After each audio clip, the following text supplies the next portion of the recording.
What's a podcast? I like your show. How did I get here? Welcome to the Shipe Sports Show. What is going on, everyone? Don't change those dials yet. I know it's Monday night and you're expecting a little something different, but Shipe Sports Talk is on, and the man ain't here. The new face of Shipe Sports Talk is here with you tonight. Yes, I love it. That's right, it's me, your co-host Anthony. I'm here tonight with, of course, my awesome co-host and producer Paul. Paul, how you doing tonight? I'm doing well, man. How are you fellas? Doing good.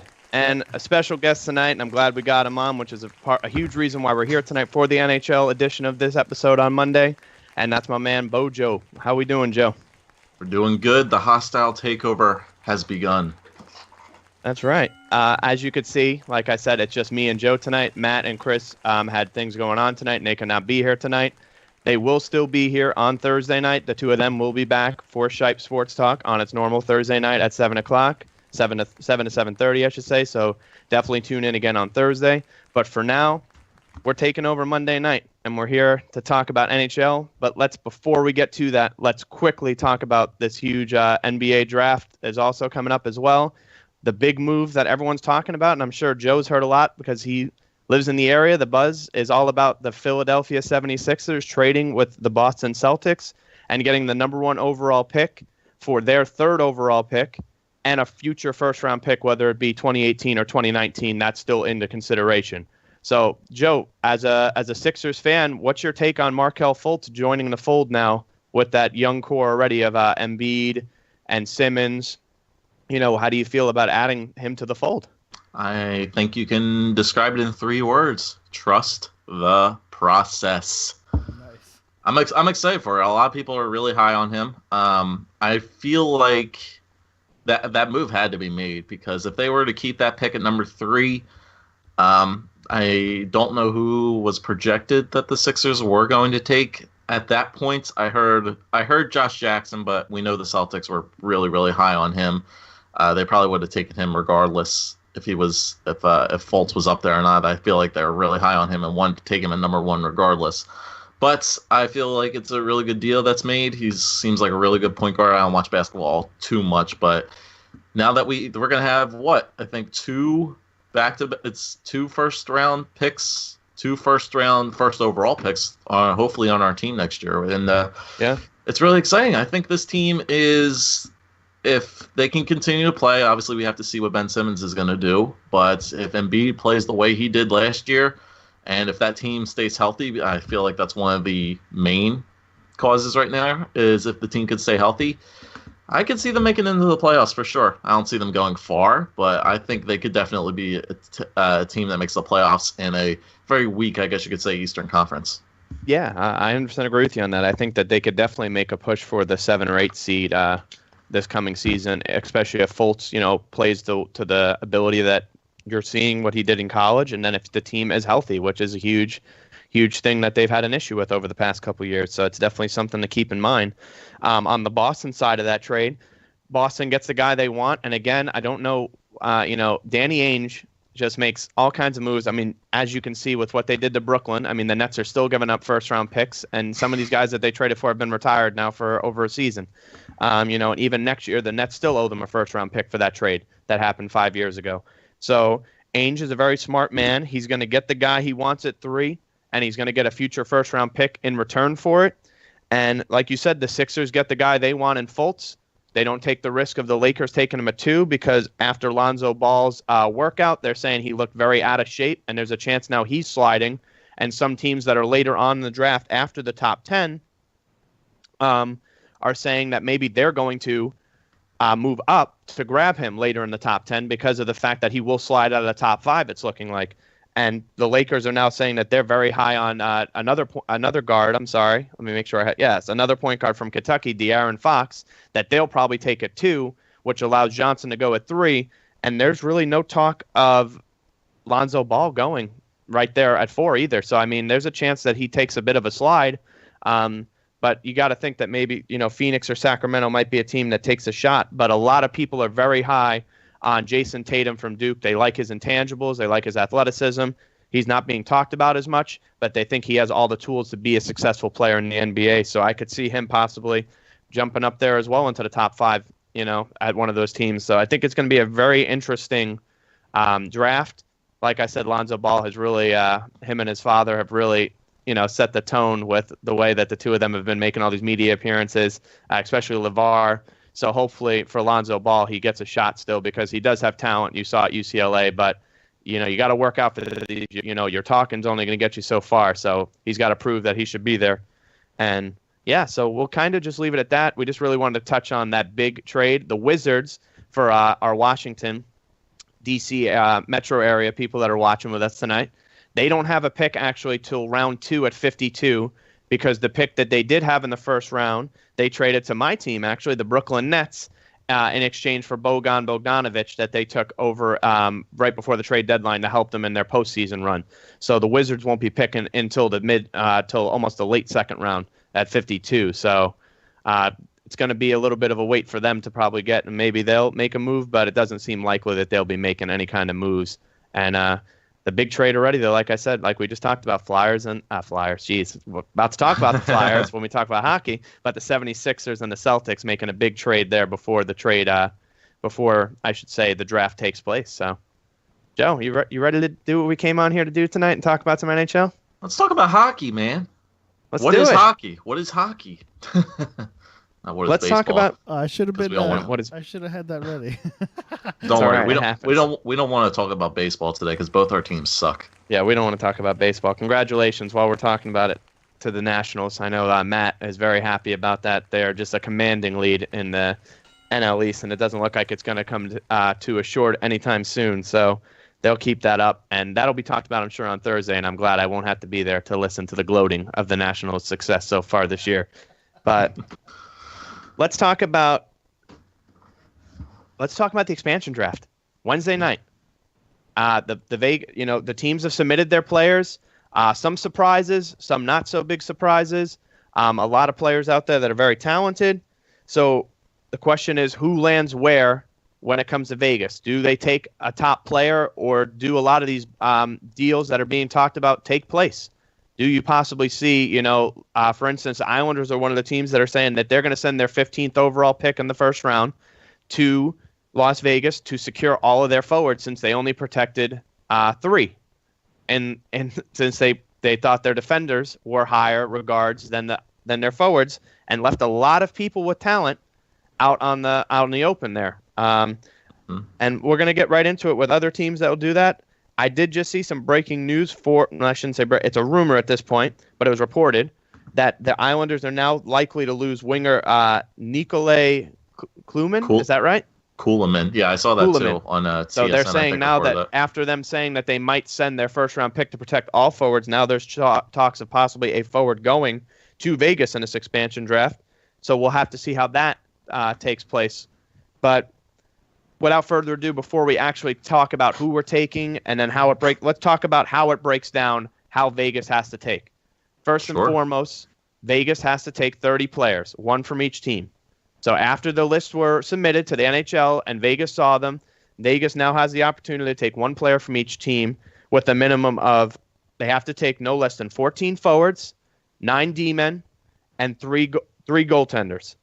20 of those players of the 30 that they take must be under contract for the 2017 to 2018 season, which means they have the opportunity of taking 10 players that are restricted, unrestricted free agents, however they want to do it, but must take 20 under contract. Now, the salary cap must be an aggregate of 60 to 100% of what the previous was, which would be the $73 million. Obviously, now this season it'll be 75, so they have an extra $2 million they're working with. And Vegas cannot buy out any players. So if, for instance, Vegas just wants to grab a player that they want to have, like, say, someone that has a $7 million cap hit, like Bobby Ryan, for instance, 7.25 on Ottawa. Maybe they don't want to keep him. They have to keep him on their team for the whole season until they could buy him out next year, which would mean he would be on the cap this whole season and they would have him on their team. So that's some of the main rules. Obviously, like Joe mentioned, you could tell him a little. The KHL player that they signed, you said was $4 million a season. Yeah, they signed Vadim Shipachev during the offseason. Well, during their offseason, I guess you could say. So he's technically on their cap right now. I believe it was a 2-year, $8 million deal. So when you're doing your expansion draft, if you guys want it, if you're doing it at home or if you've done it already, you just have to add in your mind, add $4 million to that maximum salary cap hit. So he's not going to show up, but he shows up on their cap because he'll more than likely be on the team next year for sure. Fair enough. So I got a question. I find this whole thing fascinating because do any other teams, sports teams, do their expansion creation this way? Like, do they do it the same way as like NHL, where they have to pick players from other teams and so on? Yes. The last time it happened, though, that I can remember in another sport, and you guys could correct, I think was NFL with the Houston Texans. Now, when they did that, I was a little bit younger because I think they came in 2002. So I wasn't as, acclimated with the process as I am now when it comes to it. But they had the same thing. They protected a certain amount of players, and then in return, your teams would be able to take one player from each team, the same as it was currently in the NHL. But it wasn't to where this, because I feel like in the NFL one, you could protect a lot more players. So basically, your starting rosters, your 11 on each side, 90% of the time was protected. And this, depending on how you did it, you either had to take. Oh, we're losing Joe for a second. No, it's okay. Keep going. I got you. No, you're good. I got you. So with this, you either had to take 7 forwards, 3 defensemen, and 1 goaltender, or 8 skaters. So that would mean that, like for the Devils, for example, off the top of my head, I know they were one of the teams that did it. You valued a 4th defenseman more than taking 2 more forwards. So you would take 8 skaters and take 4 forwards and 4 defensemen. Okay. And that's also what the Islanders did as well when they took 5 defensemen to their 3 forwards. So it's you lose 2 players in the process because you're only taking 8 as opposed to you could have took 10, but you're keeping more defensemen that you couldn't have done with the other thing. And like I said, your team most of the time you got 4 lines in hockey. You got 3 forwards on each line, and then usually you have 3 defense lines with 2. So you're looking at 18 players. At best case scenario, you could only protect 10. So you're losing 8 of your people that were on your roster. Whether they were on the 3rd line or the 4th line, you're losing 8 players in some way, shape, or form that were playing. Getting a lot of minutes for you. Okay. So, I feel like the NHL, it's a lot bigger of a difference when it comes to the expansion draft because you can lose a star player, which you're going to see when we start talking about it. There's some of these guys that are going to possibly be taken by Las Vegas are players that can make a difference. And I think this expansion, Vegas is going to be competitive. I don't think they're going to be playoff contenders off the rip, but I think the team they're going to build. Yeah, they're not going to be last place in the NHL. I can guarantee you that they're not going to be. Yeah. So middle of the pack team for sure. Without further ado, Joe, you wanna get started? Do you want to go team by team, or do you want to go with goalies first, defenders, and then forwards? How do you want to do it? Let's just go team by team. I think it's the easiest way. All right, so I'll let you start. Who you want? You want to go alphabetical order? Yep, I think it's the easiest way to do it. All right, so Anaheim. Now, as Anthony mentioned, good research, by the way. Good research, my brother. Thank you.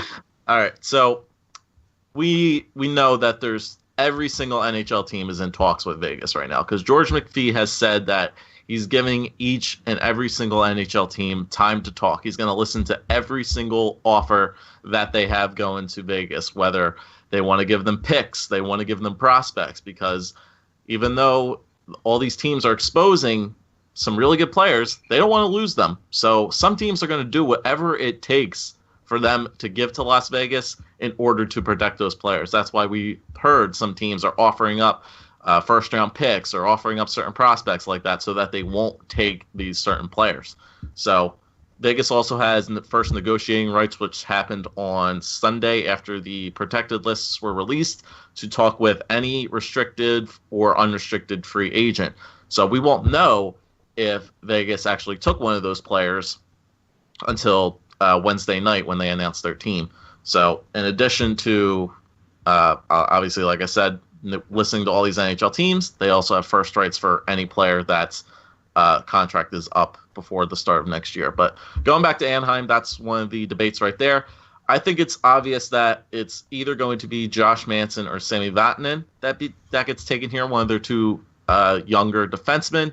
I'm hearing trades that Vegas already has like a trade in place with the Ducks that they will take one of the two defensemen. I also hear things that they won't take one of those other defensemen. But from what I'm hearing, I'm going to take Sami Vatanen just because I feel like he's the better of the two, and I think Anaheim values Josh Manson a little bit more. Vatanen is an offensive defenseman. Out of all the defensemen I think Vegas will take in this draft, there are a bunch of defensive defensemen, so I think they need to get at least one offensive guy in there, and Vatanen is the choice to make. Yeah, I agree with you. I have Vatanen as well, and this is where, like we said, with the cap numbers, this is where they actually come into play a little bit because Vatanen has a $4.875 million hit, and as much as people are going to say, oh, they're not going to want to take the cap hit, they are going to have to take some high cap hits so that they can reach that percentile to be in the cap limit before they even get to the draft and being able to sign free agents or make other moves. So I think he's, like you said, like Joe said, he's a solid, offensive defenseman, and I think that he brings, a nice addition to the team. And I think this is, this would be a great start to the defense side of the ice to have on Las Vegas. And I think McPhee will make the move here to grab him. And like Joe said, if it's not him, I really think Manson's the next option. I really think they're going to go with one of these two defensemen here. I don't see them going for a forward unless, again, these deals come into play, like Joe said. And a lot of teams are making deals, and they're going to be making deals up until the last possible second. I think they have till, is it Wednesday at 10 a.m. when they have to send like the picks to the NHL? I think that's, and then at 8 at the awards, they'll announce who was taken by Vegas. But I think they have till about 10, if I'm not mistaken, on Wednesday morning to send their list of who they're going to select from each team. So, there's going to be a lot of movement, I think, in the next couple of days, especially tomorrow night. I think a lot of moves might be made where it's like, hey, we want this guy protected. So, but for now, Anaheim's going with Vatanen. I agree with Joe on that. All right, let's alternate back and forth. You go Arizona next. We'll go alternating teams. So we got Arizona on next. For this one, I went with a restricted free agent here, and it's a forward, and I went with Alexander Burmistrov. Is that right? Did I say it correctly? Burmistrov. See, yeah. Joe will definitely get me here on the pronunciation, so I'm glad to have him. Thank you, Paul. I'm over here doing it like Matt usually does with Easy Kill Elliott. Easy Kill, god damn. It's all right. All these Russian, Finnish, Swedish names will get you. But he is a restricted free agent, so this will come into play with one of the rules I talked about where they have to have 20 under contract. So he won't be officially under contract, but with my list that I have, he's only one of 8 people that I have that would be a free agent going into the season. So it would be perfectly fine. I think this is a nice addition again to Vegas. It gives them, it helps them with having a new forward, and it puts more depth, which you're going to see. I took a lot of forwards when you see all of my picks for this expansion draft, but I think he's a nice pick here for Arizona. Joe, who you got? I went with Jamie McGinn. He's been around the league a little bit. I think he's played on Buffalo. I think he's been on San Jose as well. 3.3 mil till 2019, so he's got 2 more years on the contract. I think he just really solidifies that bottom 6 type of deal with McGinn. Once again, it's taking on another cap hit to reach the cap floor. I really don't see anything else other than maybe Polkinen as well on that for Arizona. Arizona really doesn't lose anything big here, especially with the players that they are exposing. So I think Jamie McGinn would be good. He's established himself in the NHL, and along with all the other players that Vegas will pick, I think McGinn will be like a solid 3rd or 4th line guy for them. So, and it helps out with the cap hit as well. Yeah, fair enough. Oh, all right. I'll let you continue right on. Boston.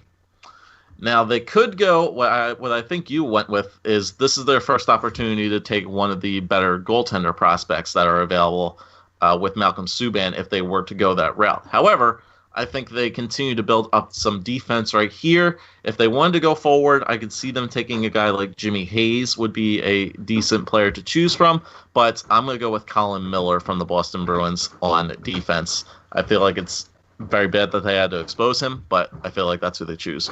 You don't know when your mother's not home. No, Dad, I don't. Yeah. I don't understand that. So, Car's not out. as Joe already said, he kind of gave away what my pick was going to be. I think this is the move right here for off of Boston. This is where they grab this first goalie that they can get, and they get a great prospect in Malcolm Subban, the restricted free agent from Boston, and they make the move to grab him as one of their 3 goalies. And I don't think he's being taken to be the starter. I think he's being taken to get into that role eventually. And I think he's a great addition right here off the rip. Again, so like I said, it's just crazy to me how much potential they're going to get in players. And this is only the first 3 teams. They still got 27 more players they can choose. All right. We'll move right on to Buffalo. Buffalo, I have them taking William Carrier, the forward. He has 1 more year on contract. Next season, he will be a restricted free agent. Again, obviously, Buffalo would love, and I've heard, again, with the trade talks, that they are trying to convince Vegas to take either Bogosian or Molson because they want to get rid of the cap because they know that they're going to have Eichel coming up on a contract, so they want to try and get rid of as much money as they can. But I think that it's not going to go through, and I think they get William Carrier here at forward, and they add him to their team for Vegas in this pick. Yep, I agree with you because I have them taking the exact same thing. He's the youngest forward that Buffalo is exposing to. So he's the youngest one. He's 22 years old. And I believe he did play for the Buffalo Sabres, I think only a couple games last season. Or actually, no, he has 70 games played requirement, so he's actually fulfilled that. So, yeah, William Carrier, I think, is the best option if they don't work out a trade with the Sabres in order to take one of those high cap hits. Yeah. I'll let you continue. All right, next up is the Calgary Flames. Now, this is where I'm going a little bit off the board. Not really off the board, but I feel like due to his history of playing, I feel like this is a really good choice to make. Now, if they were looking at forwards, they have a really good, solid choice of getting 2 really good forward prospects in Hunter Shinkaruk or Emile Poirier. But I feel like they'll take an unrestricted free agent here in Michael Stone. If you look up Michael Stone's numbers from last year, this guy was an assist machine for both Arizona and Calgary. This guy can get assists. He can get points on the board. They'll have to work out a deal with him, but I think that he would definitely take probably a pay cut too because he was making $4 million last year. I'm pretty sure he would definitely take a decent pay cut, maybe roughly around $3 million. But I think that's a really solid pick for Calgary, from Calgary, to get Michael Stone just because of his recent history. Fair enough. I have them taking a forward here as well, but the guy I have them taking is Troy Brouwer. I know he has a $4.5 million hit, but he will be under contract till 2020. Yes, again, he's 31, so he is over 30. But I think this is a guy that they're going to grab here, possibly hoping that he'll bring leadership to the team. Not a huge goal scorer. I know last season only I think it was about 14 or 15 goals in 73 games. So he's not going to bring a huge, he's not going to be a top. I don't even think he's going to be on the top 2 lines. But he's someone I think they're going to grab here from Calgary.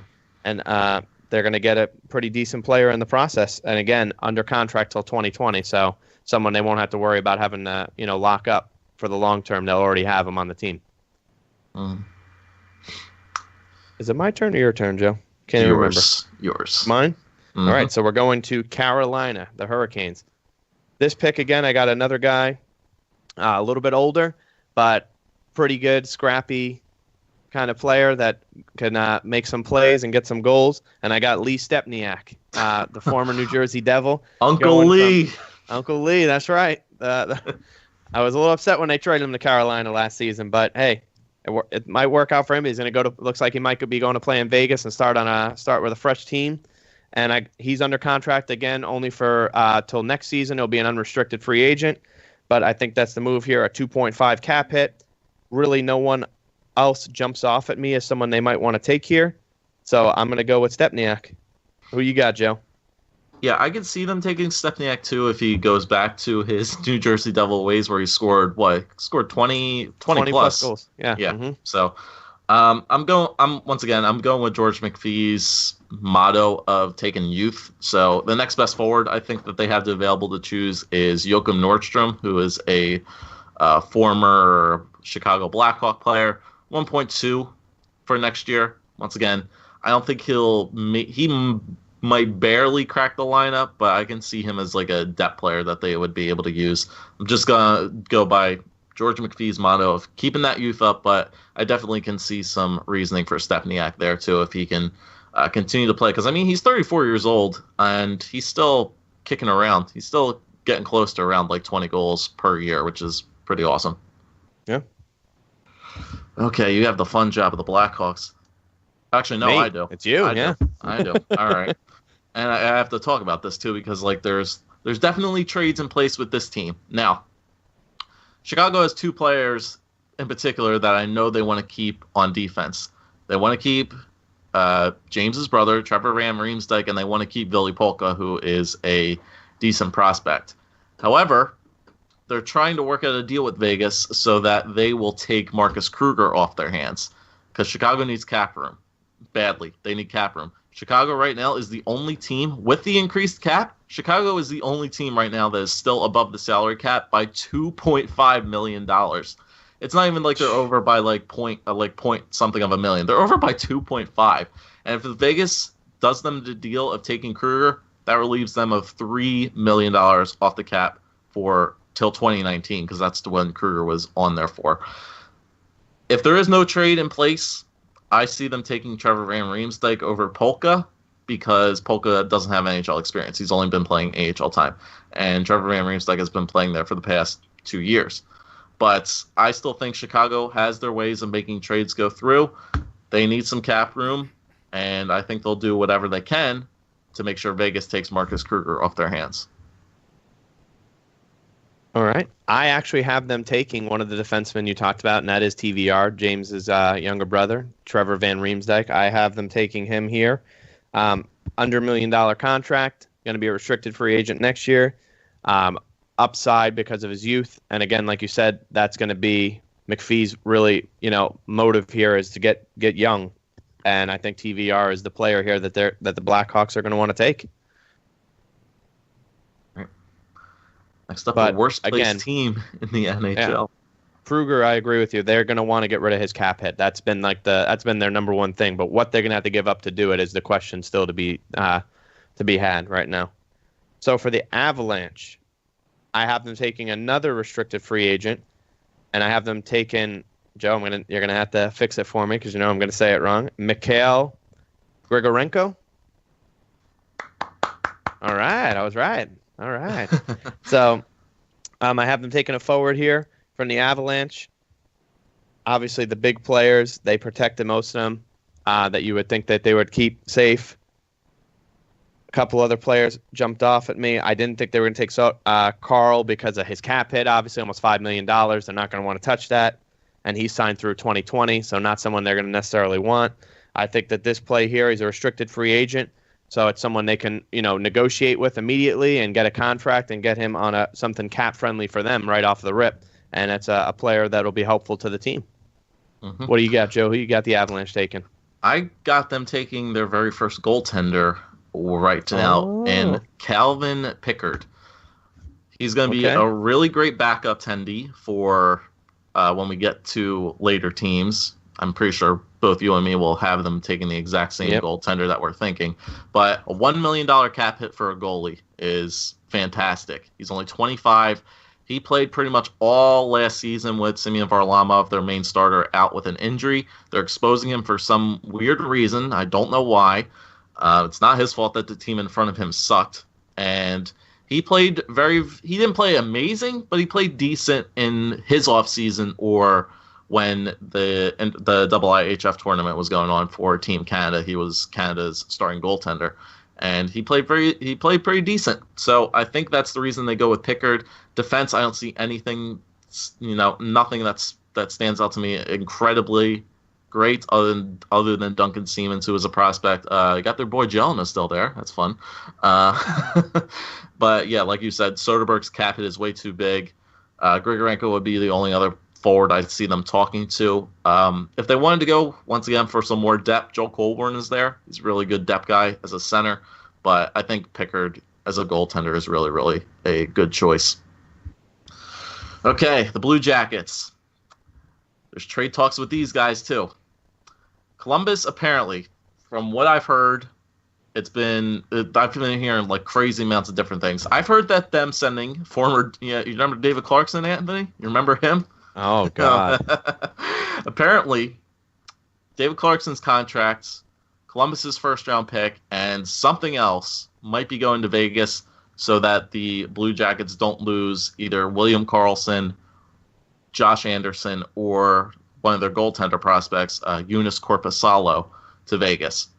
So Columbus is definitely sending something Vegas's way. We don't know what, but if that's thrown out if that's all thrown out the window, the goalie option with Korpisalo is a good option. Jack Johnson, if they wanted to get some veteran leadership on defense, that's a good option as well.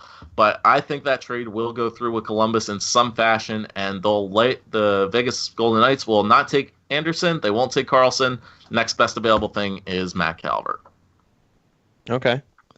I actually have them taking William Karlsson here. Aside from the trade talks, like you said, I think that's probably the most likely option is that they will get David Clarkson's contract off the books and sent there. But I think if they're going to grab someone, they're going to grab Karlsson, a young winger that could definitely add to the team, and someone like you said, another cap-friendly, $1 million, $1 million flat. So I think this is the player they grab here in this move. So that brings us to, we move on. Is it Dallas now? Mm-hmm. Right. This one to me was pretty simple for me. I know he has the highest cap hit, but they're taking Cody Eakin. Yep. He didn't have too great of a season this year. I think he scored under 10 goals in the 60 games he played. I think it was 9 to be exact. But this is a guy that's 26 years old. So I think he's got a lot of potential still, and I think that he'll definitely be someone to really help out the Las Vegas Knights. Correction, he scored 3 goals. 3. Really? He had 9 points? Is that what it was? 12 points, 9 assists. Well, oh man, 9 assists. Okay, jeez, man, yeah, that's even worse. Well, we gave him more credit than we thought, but definitely a very big down season for him, and I think that he'll have a big bounce back year for Vegas, and I think that's definitely the move here for them, Joe. Yeah, the same thing. I think a change of scenery would do Cody Eakin very well. Well, now that gives you the fun because that was an easy one. Now that puts you on to Detroit. Yeah, I know. And you're up. I'm getting the shaft on these tough ones. A lot of people think the obvious choice from Detroit is Peter Mrazek because I don't know what their GM is doing right now, protecting Jimmy Howard, a 33-year-old, over Peter Mrazek, who had one off year. Other than the previous year, Mrazek was the great goaltender. Howard stunk. This year, Howard was the better goaltender. Mrazek stunk. So what do? They protect the older goaltender. Don't know what the reasoning behind that was, but because I'm going to pick out a goalie later on in this draft, this mock draft, I'm not going to take Mrazek because then that would backload you almost $10 million on your goaltender position, and that's just bad news. That's what Dallas is doing right now. That's what they have with Kari Lehtinen and Antti Niemi right now, which is just bad news bears. So I'm going to go with a guy who scored less goals than Cody Eakin last year, Riley Sheahan, who scored only 2 on the final day of the regular season, of all things. But I think, once again, another change of scenery would do Riley Sheahan some good. Yeah, I think that's pretty much it.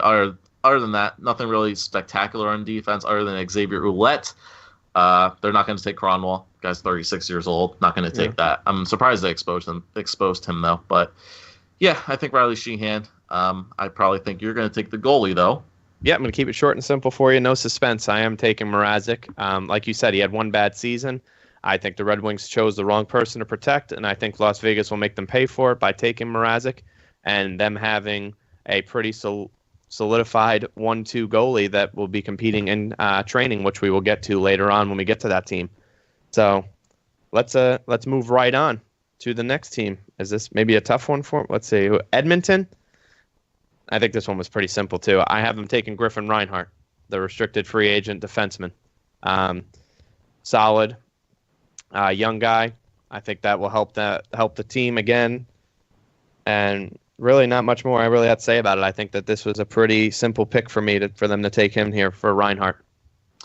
I went with Chris Russell instead, who is not under contract, so they would have to negotiate something with him. I don't understand why the Edmonton Oilers did not protect Chris Russell here.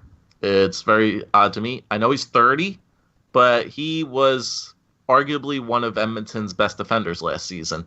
So Russell is a really good stay-at-home defenseman. He blocks a lot of shots. He can definitely get some points up there as well. Griffin Reinhart, I feel like, has just been bouncing back way too much between AHL and NHL time. He still hasn't really proven himself on the NHL level ever since he was drafted by the Islanders way back when. Mm-hmm. But I'm going to go with Russell. Once again, I still feel like they need some veteran leadership on both positions, and getting some veteran leadership back there on defense with a guy like Russell, I think, would be a very good choice for Vegas. Fair enough. I think the next one you're gonna be happy to see, and I really don't think we're gonna spend much time about it, but this might be the easiest pick of the whole thing for when it comes to the 30 teams. And the Panthers, Joe, who you got them taking? Well, their GM is stupid. Why the heck did they not protect Jonathan Marchessault?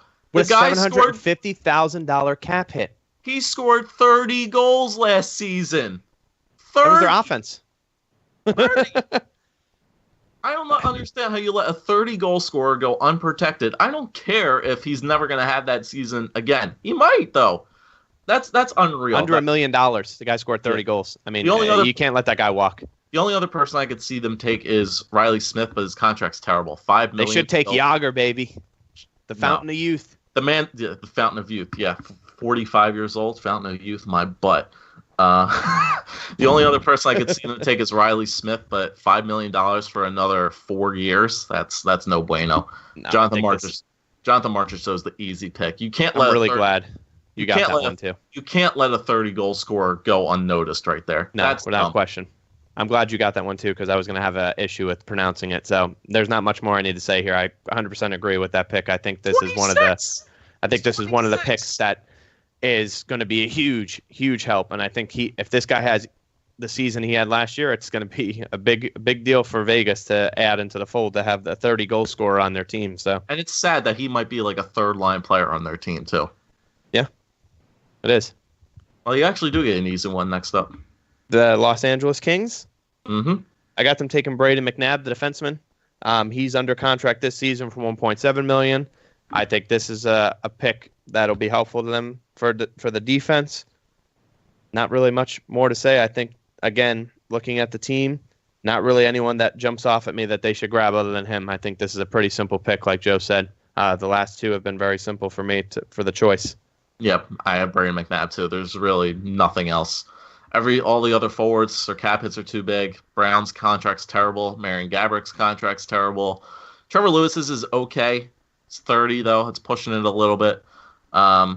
Everybody else's is terrible. Jerome would probably want a huge amount of money, even though he's 39 years old.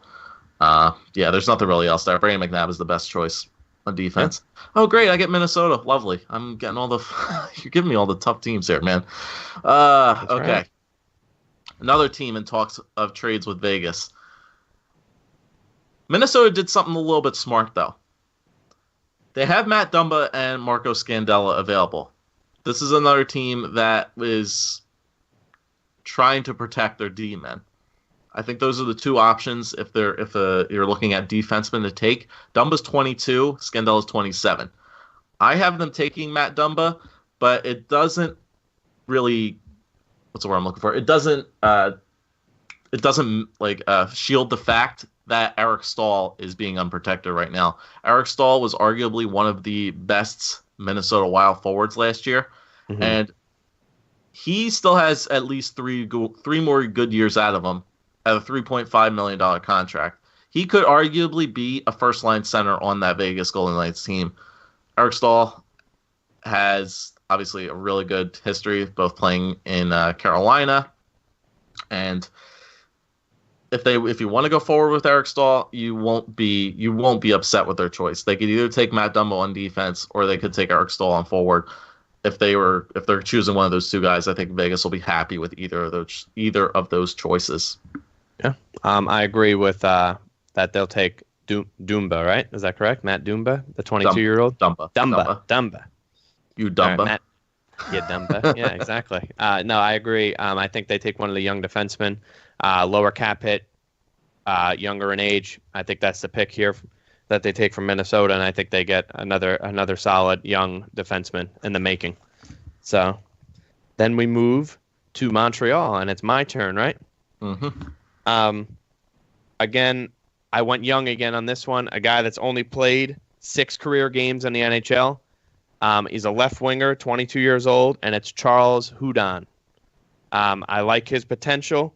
I think at the youth, again, we're going to keep saying youth over and over again because that is McPhee. That's what he wants. He wants to get young guys, and he'll have some of those guys with the veteran leadership like I talked about before. You got Brouwer already, and you got who was the other guy? Stepniak, who I said a little bit of veteran presence already that you have. Now you get him right here to insert. So I think that they continue with the youth a little more, and that's my pick here for Montreal. Joe, who you got? I'm going to go along with the veteran idea that you were talking about and start to get some veteran leadership on defense, as well as some grit. Alexei Emelin, 31 years old, 4.1 cap hit. It's a little bit steep, but I feel like they definitely need to get a little bit. This is where part of like my grittiness of this Vegas team comes into play with these next 3 picks for me. I feel like they don't want. Vegas is not going to be a team that's going to be pushed around in the league. I don't think they're going to be bad, and they're not going to get pushed around. They're going to have some tough-nosed guys in this lineup, and it's going to start with Alexei Emelin right here on defense. All right, that next pick's going to be easy for you again. Oh, Nashville. Wonderful. No-brainer on this one. Debatable no-brainer. Who you got, Joe? I'll just say it. You don't take James Neal here, you're stupid. Yeah. It's simple. I understand. $5 million cap, but he's done next again. You put him and you put Florida Panthers, what's his name? Marchessault on the same team, and you're talking about guys that can score goals. You need goal scorers, and these 2 guys inserted into the starting lineup for you is going to be beneficial. So I don't see why there's even, he has a $5 million cap hit for 1 season. So even if he doesn't do good, he's gone after the season. You have to take James Neal here. You need to get someone that has proven that he can score goals and a guy that's won titles before.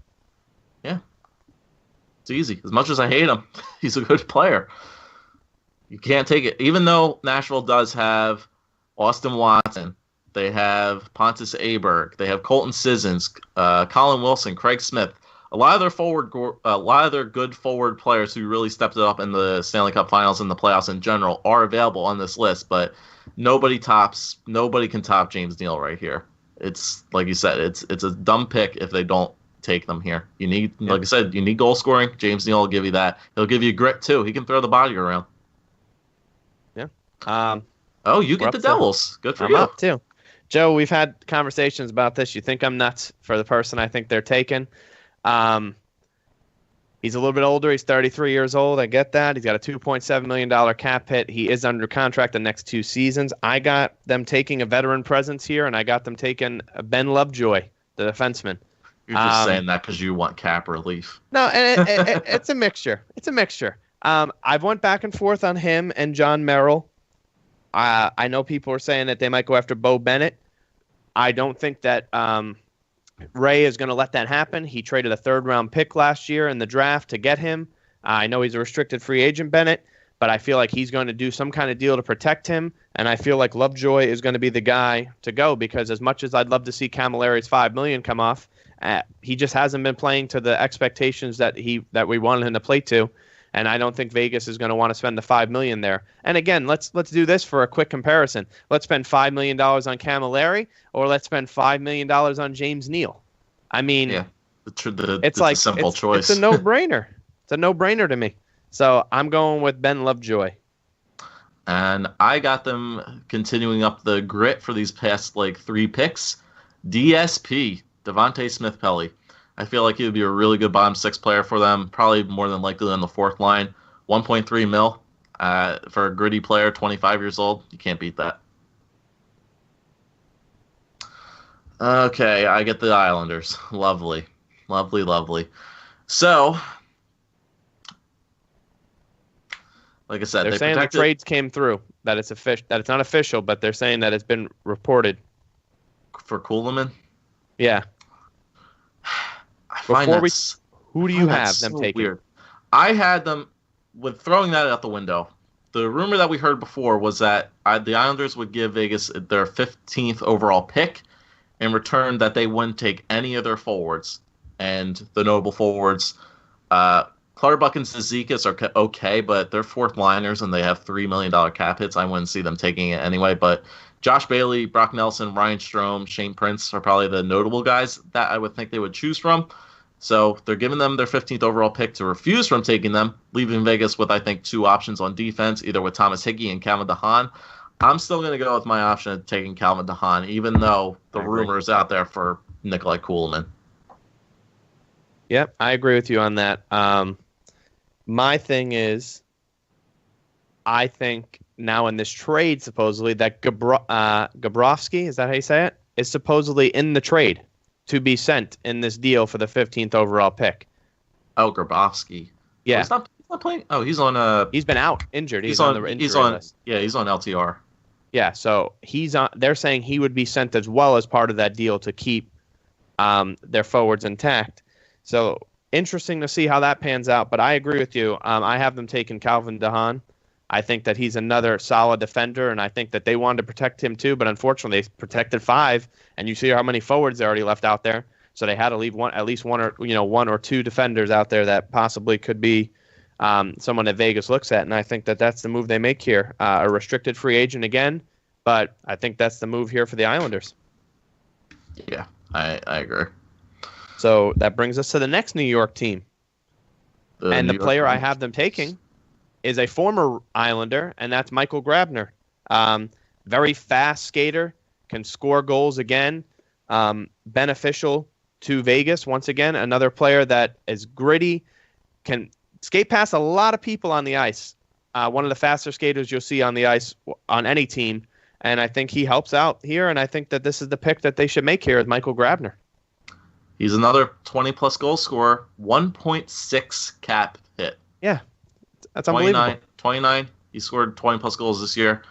Guy can get shorthanded goals because I'm pretty sure he plays on their penalty kill and speed kills on PKs. And Grabner is, for sure, I think, another obvious choice right here because his cap hit is so low. And if he can have another season like he did this year, putting up 20-plus goals again, it's another no-brainer decision for Vegas because they need speed, they need youth, and they need goal scorers. Grabner gives you 2 of the 3. I agree. All right, you want to take Ottawa so I can do Philly? Yes, I will do that. Ottawa, I'm going to need your help with the pronunciation. I have them taking the defenseman that's under contract till 2019. He has a 4.9 cap hit. It's Mark Mathot. Mark Mathot from Ottawa. I got them taken here. Adds to their defensive players that they've already taken. And that's the move I got them taken. Joe, who you got Ottawa taking? Obviously, Ottawa would love Bobby Ryan to go here, like we talked about earlier, 7.25 cap hit. Don't see it happening. That's under contract till 2022. It's way too much. That's going to be some deal they'd have to pull. Yeah, I don't see that. People value Bobby Ryan, but like they view Bobby Ryan playoffs this year, but don't let it overlook you that Bobby Ryan's regular season was terrible. Bobby Ryan has some pretty bad regular seasons and shows up in the playoffs, but Vegas is not going to be a playoff team, so there's no need for you to take Bobby Ryan. I'm going with a guy who kind of stepped it up from the playoffs for them this year. Defender, Frederick Claesson. He's 24, 650K hit for next year. It's a really good option, I think. Youth, really reasonable contract, and I think he was Mark Mathot's defensive partner as well, if I'm pretty certain on that. So he has Mathot's, looking under him. So I think Claesson's a good option right there. And then we'll move to Philadelphia, my team. Andrew McDonald, simple, easy, $5 million. Bye-bye. No, I'm just kidding. I would love that. Everybody says Michael Neuwirth. I don't see it, once again, with my goaltender decisions. I think they choose Michael Raffl here just because of his versatility. He can play first line, he can play second line, he can play third line, he can play fourth line. I think he's a very, very, very good versatile player. Suffered from injury this past year, but still, he'll be a benefit to Vegas because they can put him anywhere. It's good for us Flyers fans because that's 2.3 off the board, which will be very, very nice to use someplace else. It'll suck losing Raffle, but I think that's the only other option. The option that they have to take. Reed, no. Weiss, no. People had put Jordan Wheel in there, but they have a deal in place probably with Jordan Wheel to get him onto the squad. So I think Michael Raffle. Yeah, I agree with you. That's what I had all along. The next option, like you said before, Neuwirth. The three goalies I have, he just kind of he's just the odd man out, and I think that with those guys that I have taken, they're going to go here with Raffle. The versatility is a huge addition, and that's going to be the move that's going to make them put them right over the top. All right, this next one, Pittsburgh. Let's real quick. Let's do it. Like on 5, 5, 4, 3, 2, 1. Marc-Andre Fleury. Yeah, that's it. I mean, it's very simple. He's the best goalie in this that's not protected.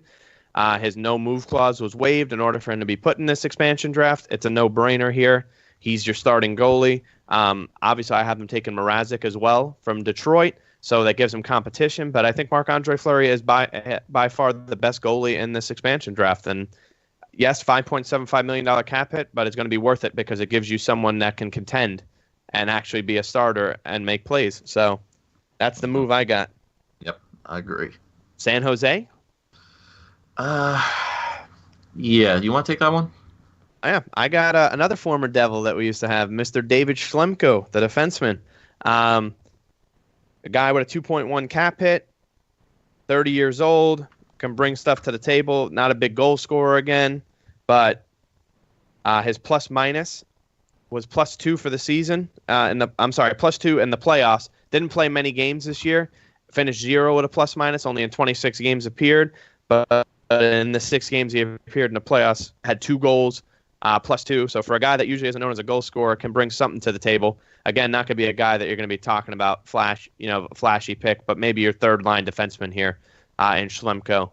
And I think that's the pick San Jose takes. Who do you got, Joe? I got a defenseman as well. San Jose, along with I think Buffalo, were the 2 teams I had the most trouble picking the player from. I'm going to go with Brendan Dillon, another defenseman, a little bit of a higher cap hit than Schlemko, 4 years younger, though, 3.2 till the same year, till 2020. Dillon's another kind of guy, like a big-body defenseman, so that's really pretty much the only reason I'm going for him, because he is young. They still need those guys that will be able to make sure that the team in front of them don't get pushed around too much, and Brendan Dillon is a little bit of a chippier guy. He's not really a tough guy, but he's more of a chippier guy, and I think they would benefit from something like that. All right. That brings us to St. Louis. I think we have the same guy on this one, too. Perron? Yep, I got Perron. Yeah. Perron, like Raffle, is a very good versatile player. He can play pretty much anywhere throughout the lineup, so I don't see that. Only other player I could think is maybe Nail Yakupov, but from what I've seen and his comeback tour, it hasn't looked good. Okay, I still think he's a bust. Lightning, who you got? Okay. Where's James? I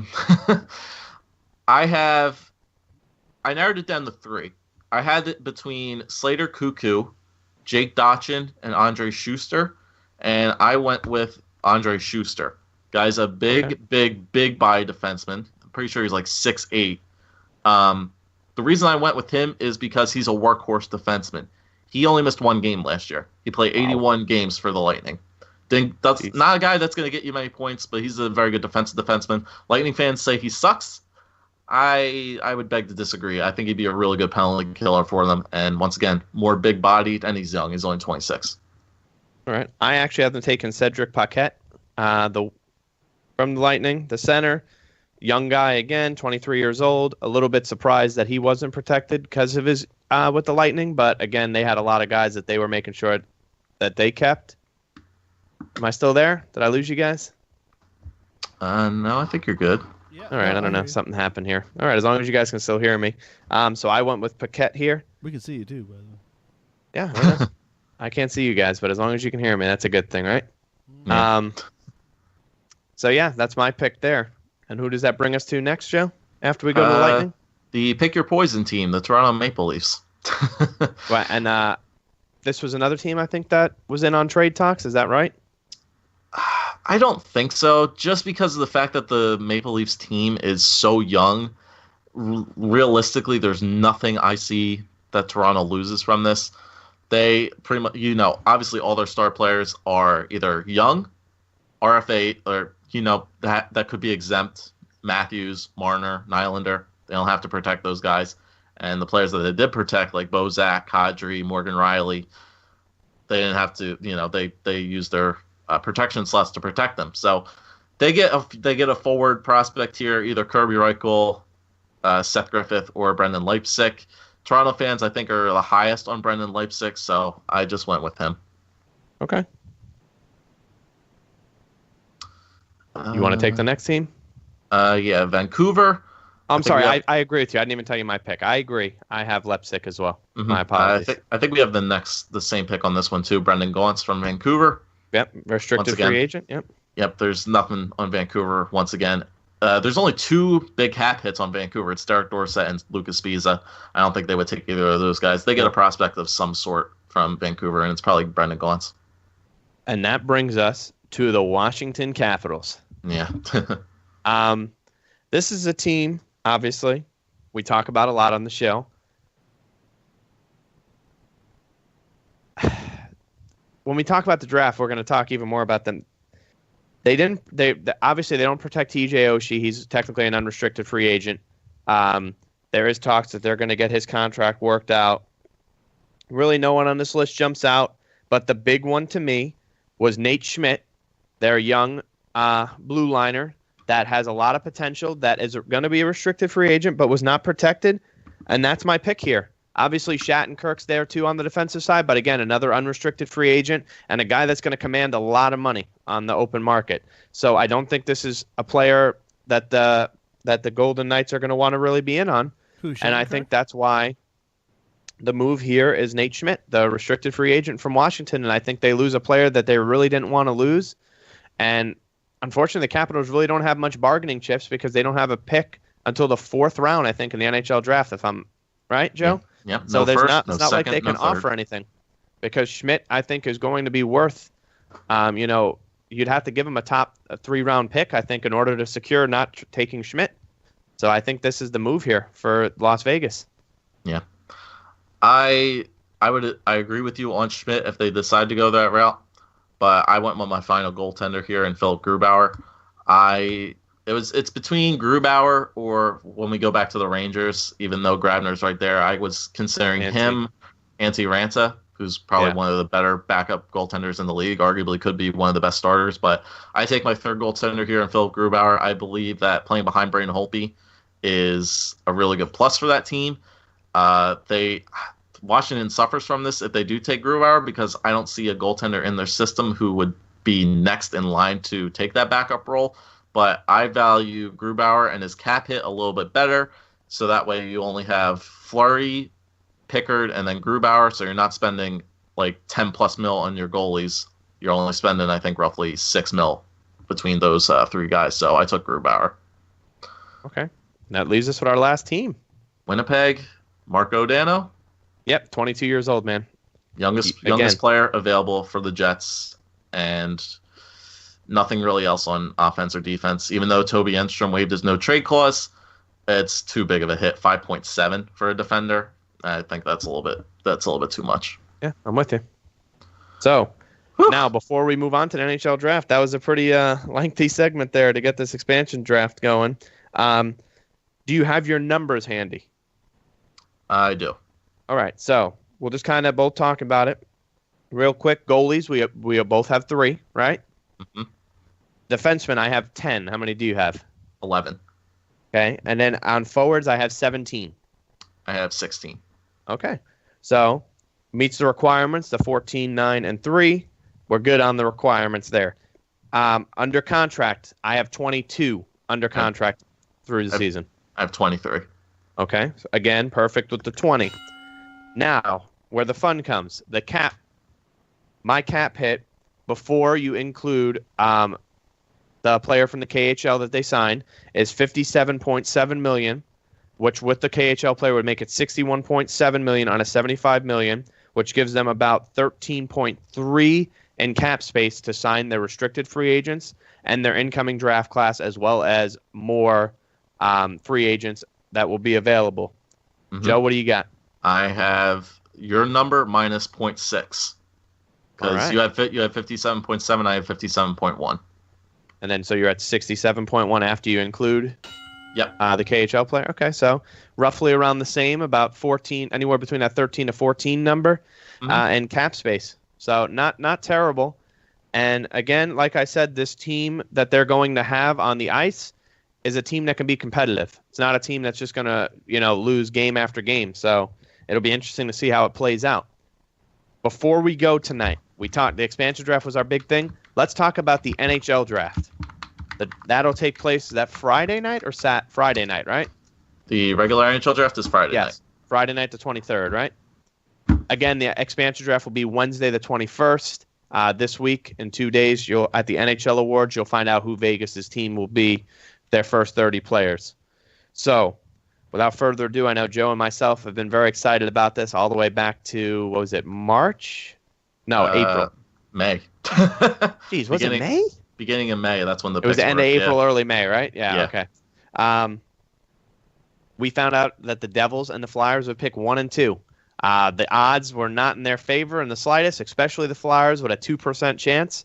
The Devils had about a 9% chance, but somehow, some way, the both of them got it done, and they are picking 1 and 2. Over and over again, this 1-2 is a 1A, 1B, and it's who's better, Nico or Nolan. And it's back and forth. A lot of people are worried about Nolan Patrick because of his past injuries. Nico has got the slight edge right now. However, I think Joe and myself will agree that the Devils will end up taking Nolan Patrick 1, and the Flyers will take, you want to say his name since he's going to be your player? Nico Hischier, number 2. Yeah, I think we can agree on that. So we both agree on that for the 1 and 2.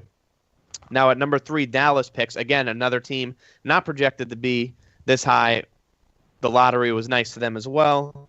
I have them taking Casey Middlestat, the center, to the Stars. Joe, who do you got them taking? Even though Dallas, I think, has said that they might consider forward, I still think that them choosing the Finnish defenseman, Miro Heiskanen, I think at number 3 would be good for them. So they pick defense. Okay. At 4, I actually have them taking. I have Colorado taking him, the defenseman, Miro. Colorado 4, I have them taking Gabriel Velarde from the CHL champions this year, Windsor Spitfires. Yep. Again, I'll continue and backpack off that. At number 5, I have Velarde going to Vancouver. Who do you got at 5? 5, I have Cody Glass going to Vancouver. Okay. Number 6, Vegas's first pick as an NHL team in the draft. I have them taking Owen Tippett, the right wing. I have them taking Casey Middlestat. All right. So my third pick you have going 6. At 7, who do you get going to Arizona? Owen Tippett. Okay, so you have who I had at 6. I have Martin Nikas. Is that right? Yes. The wing. I feel like Arizona wants to take Owen Tippett, but I feel like Vegas is going to jump in there and take him before. Mm-hmm. Then at number 8, we have Buffalo on the clock. Mm-hmm. I got them taking. Was it Makar, the defenseman? Yep, that's what I have too. Okay. Number 9. Now this is where you've told me that there's no way this guy will slip here, but I have Detroit getting the center Cody Glass at 9. Yeah, that'd be crazy if it happens. I have them taking Nikas at 9. Okay, and then 10. Tolvanen. That for Florida, yeah. That's what I have. Ellie or Eli. I don't know what it is. It's probably Eli. Yeah, I'm not too sure. But again, the Capitals, we would have talked more about them. They don't have a pick in the first 4 rounds. Real quick on that, Joe, just to talk about it. If you're a Capitals fan, do you worry that the team you have right now can't win you championships, and now you're not going to have anyone picked in the first 3 rounds unless you make a move? Does this worry you if you were a Capitals fan? I would be worried. Yeah, I mean, you have to be. Especially in a year where you're going to lose somebody, and even though the draft this year is not that, it's not a great draft other than the first round, I would say, it's very worrisome for a team that's not going to be picking till the 4th round. Yeah. So Capitals fans it's a very worrisome. Yeah. They're not in a good spot right now. That's they're for not. Sure. And again, like I said, they might try and do something to protect one of these players, whether it be Schmidt or the goalie, like that you had mentioned, both restricted free agents, that they might try and make a move to protect them and might even hurt themselves even more with their draft picks. So one thing's for sure, Vegas will not be picking only once in this first round. Can we agree on that? They're going to get a pick somewhere else. Where it's going to be is the question. They're going to get multiple picks in the first round. Yeah, they're going to be back in the first round before it's over at least once, if not multiple times, like you said. Probably 2 or 3 times, I would think. Yeah. Possibly. Do you think sooner than 15 at the Islanders? Sooner than 15 at the Islanders? Yes. Who do you think? Who do you got maybe making a move there? I just closed my window. Crap. Hold on. Oh, nope, wrong one. Where was it? Ah! I lost it. Oh, well. I definitely think before. Before 15? Okay. Fair enough. Yeah, I lost my thing. That's fair. It's no worries. It happens to the best of us. So, I think that just about does it, Joe, for our NHL special. Yeah, I got a LG game I need to get to. So there you go. So if for those of you who don't know, if you don't follow Joe on YouTube at BOJoeKO, he is a big time NHL gamer. Great content on his channel. Definitely check him out on there. I'm sure he'll be doing his own special on there as well about it's the out draft. already. Maybe?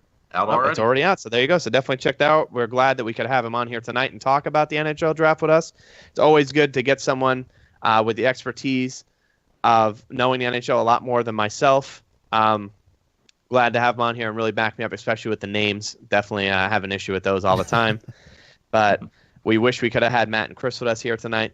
But at least we had Joe and myself, and we hope you enjoyed this special night of the Shipe Sports Talk. Paul, I'm going to hand it over to you. Thank you, sir. I think they did, man. I think they did. Thanks again, everybody, for watching in the chat rooms. On Facebook. If you are on Facebook, hop over to the YouTube channel and give us a subscribe and a like. That'd be fantastic. That way you stay on top of you get dinged whenever there's new content put out and you won't miss a thing. Oh no, Bojo. What happened to Bojo? Did he just I think he leave? might have left. That's all right. Okay. He might have left us. All right. He just kind of took off. Anyway, but thanks, Bojo, for coming in and supporting the show and giving us your expertise on NHL. It's always good to have you as the reoccurring guest. That looks weird. Let me switch it over. Hold on. Oh no, I don't know what's happening. It's okay. So anyway, We're just got half now. It's all good. yeah, we'll get you on both sides. So the what was I saying? That I lost my train of thought here. So if you're on YouTube, Always fun to have Joe. smash the like button and subscribe button.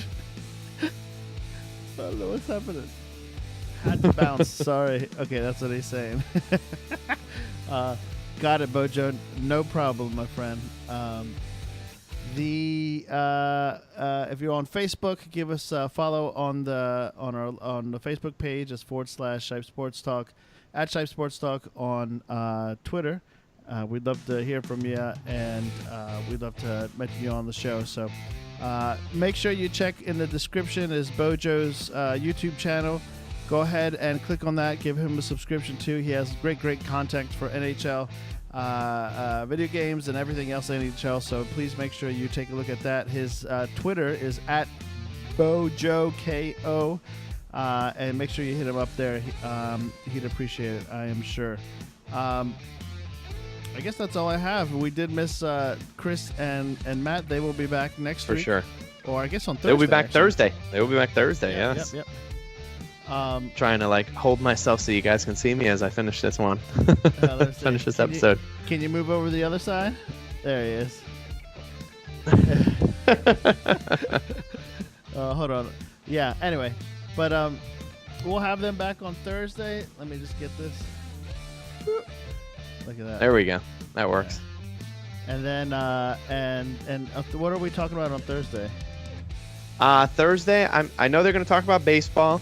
They'll probably talk a little more about the NBA draft.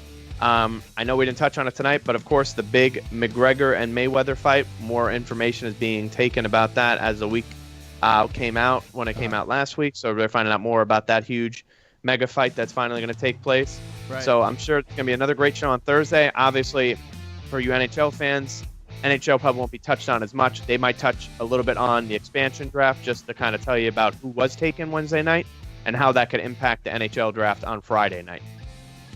So, yeah, definitely going to be some good content on Thursday as well. So for the sports show fans, definitely stay tuned because you're going to have 2 episodes in 1 week. Yeah. Sounds good, man. So is that it for you, Paul? I think that's it, brother. Oh, all right, excellent. Well, Paul, crazy talk on Wednesday for you? Crazy Talk on Wednesday. Excellent. Do you know what topics you'll be talking about or not yet? Not sure yet. Yeah, not sure All right, yet. so definitely stay tuned to that. Definitely some great content on the Crazy Talk. Paul always has a good time with him and his guys talking about whatever comes to their mind at the moment, and definitely interesting stuff. A lot different than what we do here, but great topics that they talk about. Definitely interesting to listen to. If I don't say so myself, Paul. Thanks, man. So that's gonna just about do it. I'd like to say for myself and Paul, we appreciate you watching. Joe had to go, like he said, he had an LG game over on NHL on Xbox One, so he was off to that. That's why he was a little behind. So we appreciate him staying through for the majority of the show, regardless of being a little late to his game. And again, from myself and Paul and Joe and Matt and Chris, we're excited that you'll be back on Thursday. Wish we could have had you on tonight. We hope you enjoyed the Shipe Sports Talk show on Monday night on this special night, and we hope you have a great rest of the night. Thanks for watching. See ya.